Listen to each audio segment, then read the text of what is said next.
falta de agradecimiento.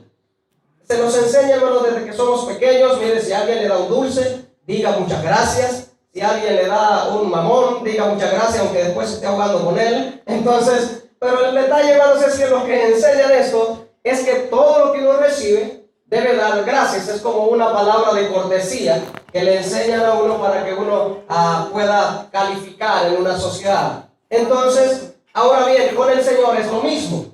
No sé si alguna vez a ustedes les ha pasado, pero nosotros poco o algunas veces recibimos algo y no le damos gracias al Señor por lo que hemos recibido, sino que decimos, no, es que yo me esforcé por esto.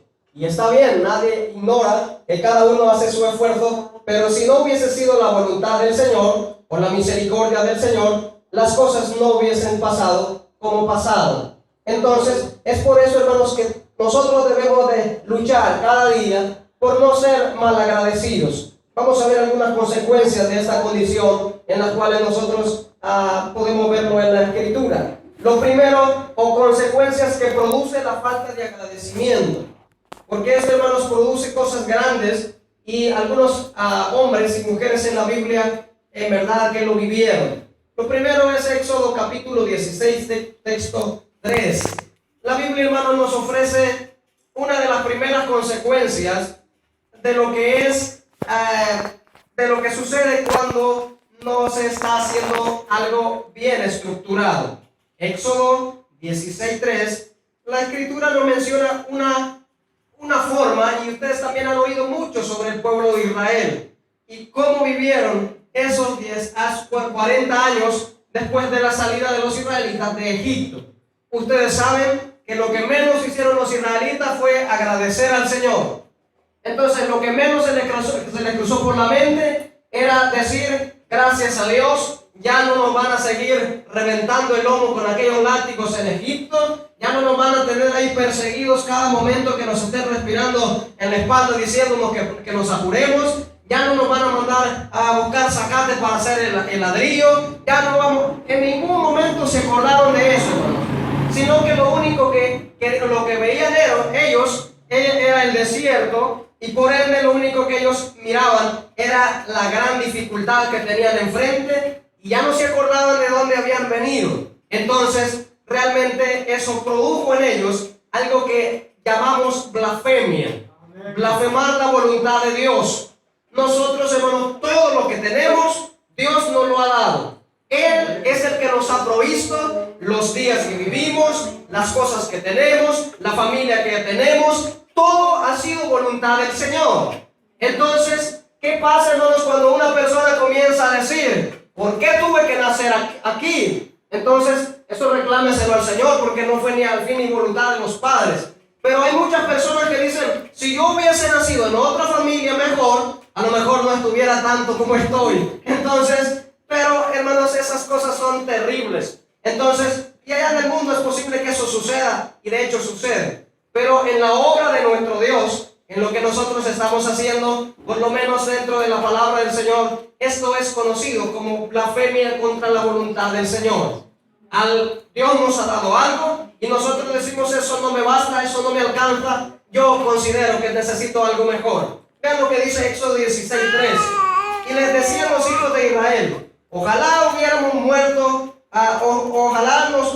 muerto por mano de Jehová en la tierra de Egipto, cuando nos sentábamos en las ollas de carne, cuando comíamos pan hasta saciarnos, pues nos habías sacado a este desierto para matar de hambre a toda esta multitud. Entonces, no sé, hermanos, qué opinan ustedes, pero creo que es mejor comer un poquito, pero que nadie nos esté hostigando.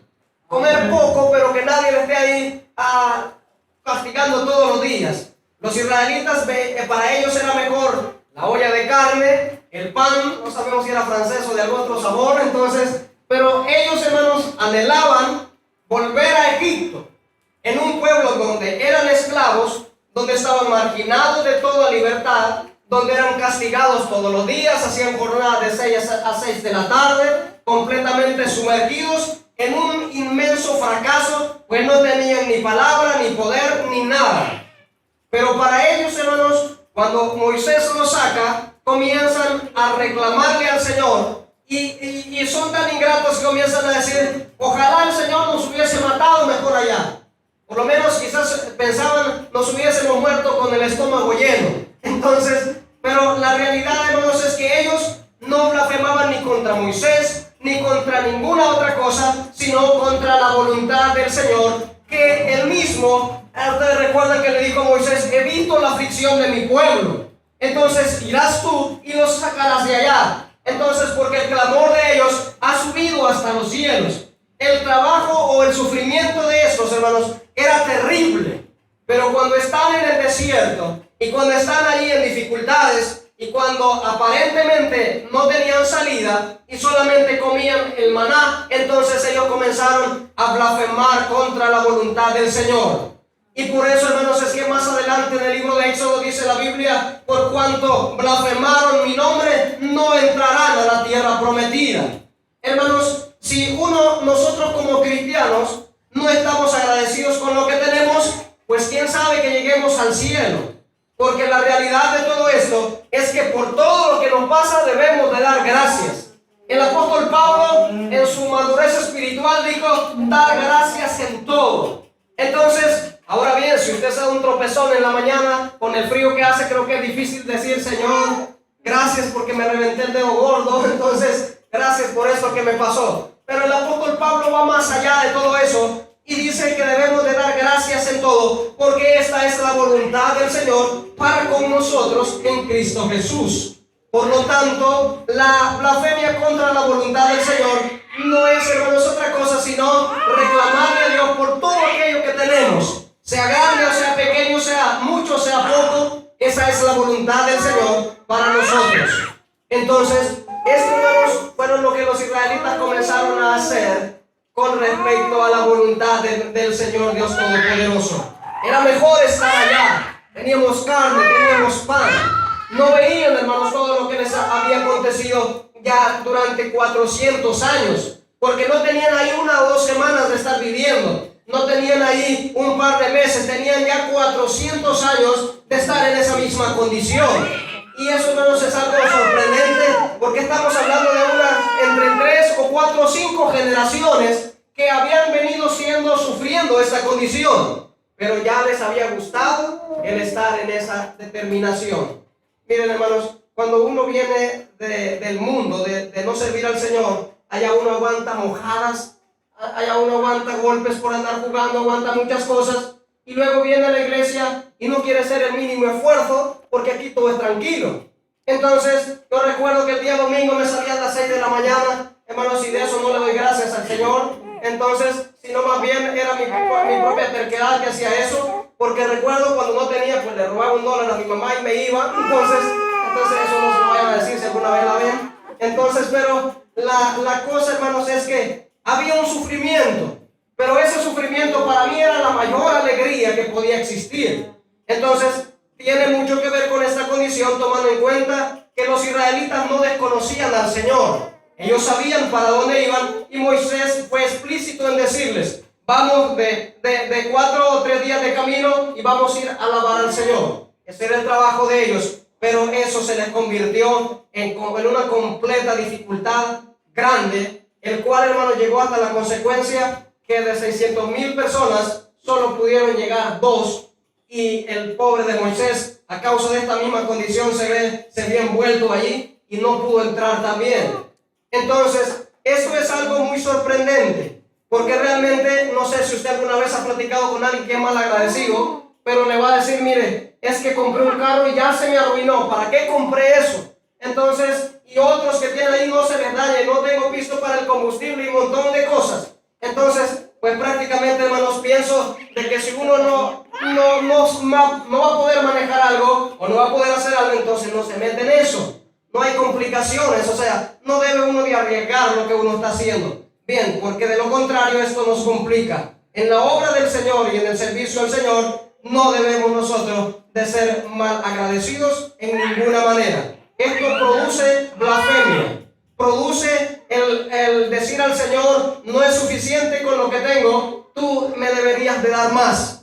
Y eso, hermanos, pues Jesucristo fue claro en decir, y Él explicó a sus discípulos que Él sabía de qué tenían necesidad, aún antes que ellos mismos se lo pidieran. Y Salomón, en su entendimiento lógico, dijo: no me des mucho, porque si me das mucho, Señor, al rato no voy a ir al culto a bendecir tu nombre. Y si me das poco, pues voy a tener hambre y voy a estar débil, tampoco voy a ir. Así que dame lo que necesito. Entonces, esto es, hermanos, importante también. Ustedes saben también que hoy en día existen muchas cosas en la vida espiritual. Y el Evangelio no está exento de esto. Que prácticamente existen muchas personas que por causa de creer más, hoy en día se predica mucho eso de la doctrina de la prosperidad. Y que le dicen a la gente: usted no puede ser pobre, hay mucho dinero para usted. La realidad es que eso no es cierto, pues nosotros, hermanos, tenemos lo que necesitamos. Y si necesitamos más, el Señor es el que lo sabrá de mejor manera. Bien, lo segundo que produce el no ser agradecidos. Job capítulo 3, texto 1 en adelante. Este, hermanos, es uno de los episodios de la vida de Job que en su mentalidad están cruzando, y esto es terrible lo que dice el capítulo 3 de Job, del texto 1 en adelante. Y lo segundo que produce la falta de agradecimiento es amargura. Prácticamente Job 3, 1 en adelante dice: después de esto abrió Job su boca y maldijo su día, y exclamó Job y dijo: perezca el día en que yo nací, y la noche en que se dijo varón es concebido. Sea aquel día sombrío y no cuide de él Dios desde arriba, ni claridad sobre él resplandezca. Áfenlo y tinieblas y sombra de muerte repose sobre él nublado, y que lo haga horrible como el día calinoso. Amén. Ahí me sorprendió Job con esa palabra. Yo hubiera dicho algo más fácil. Entonces, la realidad de eso, hermanos, es que vean lo que Job está diciendo. Esto es uno de los episodios cuando Job, después de haber sido varón perfecto, recto, temeroso de Dios y apartado del mal, dice el texto capítulo 1 y 1. Entonces, pero después de todo aquello, el diablo ya lo había tocado mucho, lo había completamente atacado en todas partes, en la familia, en su cuerpo, en todos momentos. Y los amigos que llegaron a apoyarlo le salían ahí con unas cosas algo raras. Entonces Job comienza a ver: bueno, realmente esto está tremendo. Ya no encuentro ni qué hacer. Y lo único que puedo hacer, como no puedo maldecir al Señor, porque ahí sí me voy a meter en problemas, entonces lo único que voy a hacer es voy a maldecir el día en que nací. En otras palabras, hermano, lo que él estaba deseando en su corazón prácticamente era no haber nacido mejor, sino haber, como dicen algunos padres de familia: si hubiera sabido que mi hijo iba a ser tremendo, ¿por qué no se murió cuando estaba pequeño? Entonces, eso es algo terrible también. Tuvo tiempo para enderezarlo mientras crecía. Entonces, ante esta condición, hermanos, Job hace estas declaraciones. Y dice algunas cosas del día. Creo que si ustedes ven, él toma como una figura dándole forma al día, dándole forma como de persona. Y creo que si el día fuera una persona, se le hubiese quedado viendo a Job y le hubiera dicho: oye, ¿yo qué te hice? Entonces, realmente yo no te pedí nacer el día, cuando yo estaba siendo creado con respecto al día. Entonces, este hombre, hermanos, está completamente en amargura de su corazón. Entonces, porque no puede encontrar una salida a todo lo que está haciendo, y esto es producto de la falta de agradecimiento al Señor. Obviamente, la vida que estaba viviendo creo que no era así como para estar muy alegre, como para estar ahí tan feliz por todo lo que estaba viviendo. Pero, pues una cosa o dos caminos hay: o nos alegramos en lo que el Señor nos permite, o hacemos lo que hizo Job y comenzamos a amargarnos, y comenzamos a decir: ¿por qué no sale el sol? Y comenzamos a reclamar muchas cosas en todo esto. Porque los seres humanos, hermanos, muchas veces hablamos ignorantemente, no nos damos cuenta de lo que estamos diciendo, y las consecuencias son muy, muy peligrosas para una persona que comienza a decir estas cosas. Entonces, en la vida del cristiano vamos a vivir muchas dificultades. Y esto, hermanos, para ustedes no es algo que nos sorprenda ya. El Señor dijo: en esta vida tendréis aflicción. Entonces, pero ¿qué pasa cuando un cristiano está verdaderamente siendo, hermanos, atacado, está enfermo, tiene la familia enferma, no tiene trabajo, tiene dificultades en todas partes? ¿Qué pasa cuando eso está pasando en uno? Pues tiene dos opciones: llenarse de amargura y de decir, esta vida que tengo es miserable, mejor preferiría morirme. O puede decir, bueno, si el Señor me va a ayudar, pues que me ayude, y comenzar a hacer la voluntad de nuestro Dios. Porque realmente, hermano, todo lo que nos pasa, dos opciones tenemos: o nos apartamos del Señor o nos acercamos más a Él. Entonces, Job, ahora bien, en el aspecto de Job, pues estaba tremendo allí, porque dijo algunas cosas terribles sobre lo que estaba sucediéndole como persona. Y por eso, hermano, nosotros tenemos que tener mucho cuidado de no entrar en cuestiones de ser mal agradecidos, porque nos vamos llenando de amargura en nuestro interior. Y luego todo lo que nos rodea no es suficiente, porque sentimos que no estamos en el lugar correcto y que deberíamos estar en un lugar mejor. Pero la realidad de todo es que donde estamos es el lugar que el Señor así lo determinó, y Él, hermanos, es digno de ser reconocido en estas condiciones.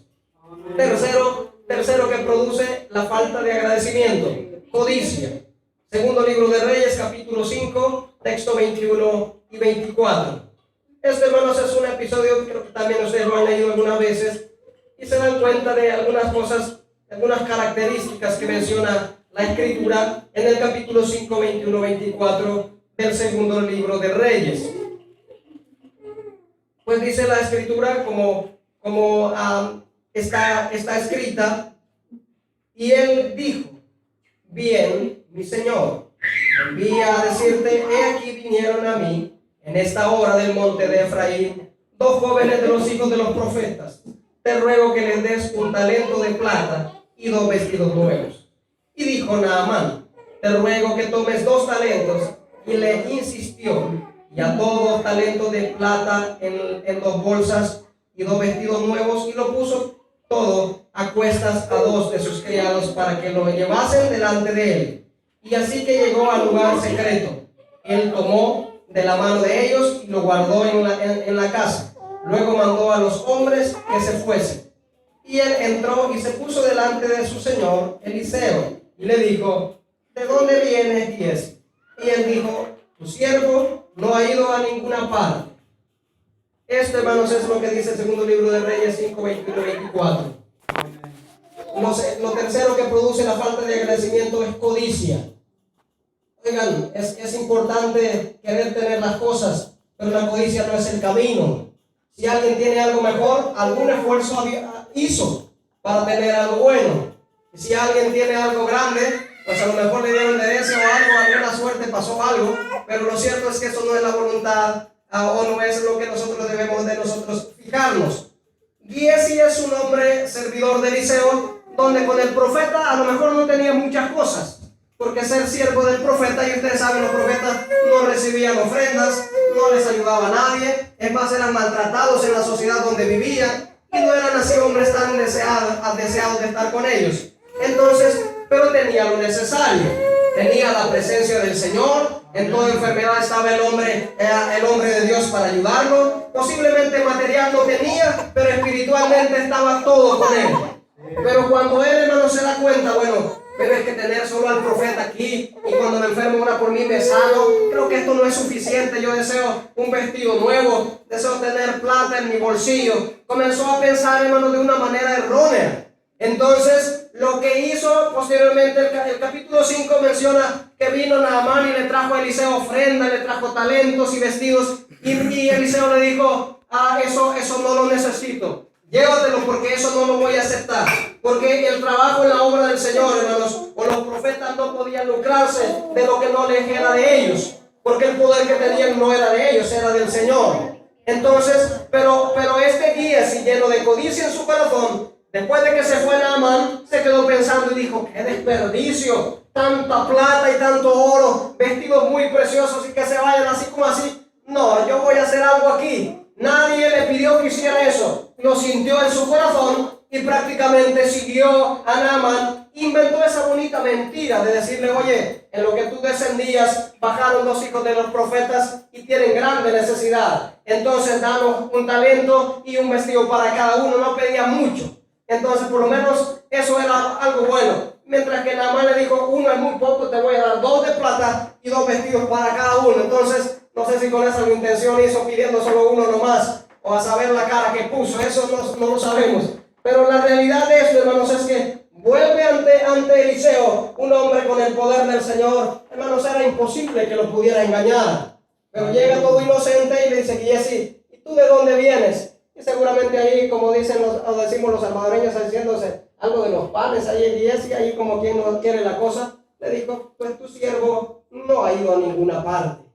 En otras palabras, por ahí ha andado paseando, pero no he pedido ni vestidos ni plata a nadie. Entonces, solo faltó el colmo que se hubiera dicho. Entonces, pero hermanos, desde ese momento hay una sentencia para Giesi. Ustedes la pueden leer el resto de ahí en adelante. Él le dijo el profeta Eliseo: Giesi, la lepra que tenía Naamán, ahora te quedará a ti y a tu descendencia.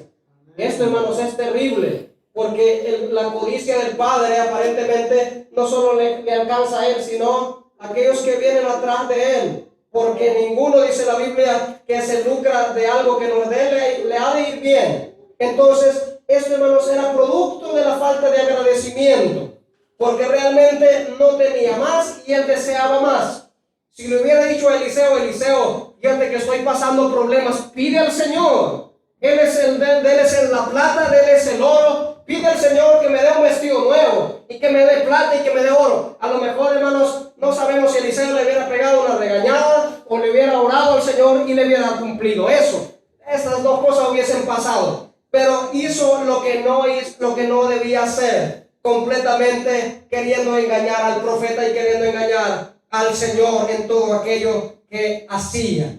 Y eso, hermanos, definitivamente esa consecuencia que vivió era una consecuencia muy lamentable para este hombre. Pero esto también es la falta de agradecimiento por lo que estaba sucediendo en todo aquello. Por lo tanto, y lo último, hermanos, número 4, lo último que produce la falta de agradecimiento es orgullo. Segundo libro de Reyes, capítulo 20 y el texto 13 en adelante. La Biblia dice: y Ezequías lo oyó y le mostró toda la casa de los tesoros, plata, oro, especias y ungüentos preciosos, y la casa de sus armas, y todo lo que había en sus tesoros. Ninguna cosa quedó que Ezequías no le mostrase, así en la casa como en todos sus dominios. Entonces el profeta Isaías vino al rey Ezequías y le dijo: ¿qué dijeron aquellos varones? ¿Y de dónde vinieron a ti? Ezequías respondió: de lejanas tierras han venido, de Babilonia.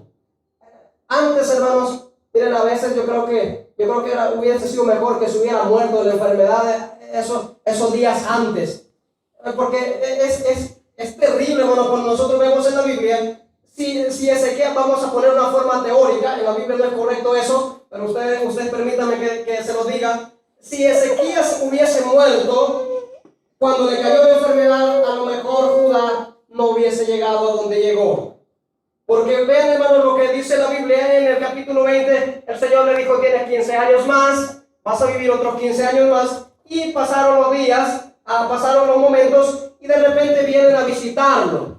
Y cuando lo vienen a visitar, le dicen: miren, yo soy el rey de Judá, y si ustedes supieran lo que tengo escondido, ustedes se alegrarían. Entonces, y seguramente en la conversación es: a ver, muéstranos qué es que tienes tú entonces. Entonces le dijo: bueno, primero vamos a la casa. Miren este plasma que tengo aquí. Bueno, eso, hermano. Entonces, miren esto que tengo aquí. Tengo plata, oro. Vean cuántos tesoros tengo, porque soy el rey aquí. Y esto solo estoy en mi casa. Si ustedes quieren, bajamos a la casa de Jehová. Y allí en los lugares donde están guardadas las cosas, hay mucho más de todo lo que tengo, dijo este hombre Ezequías.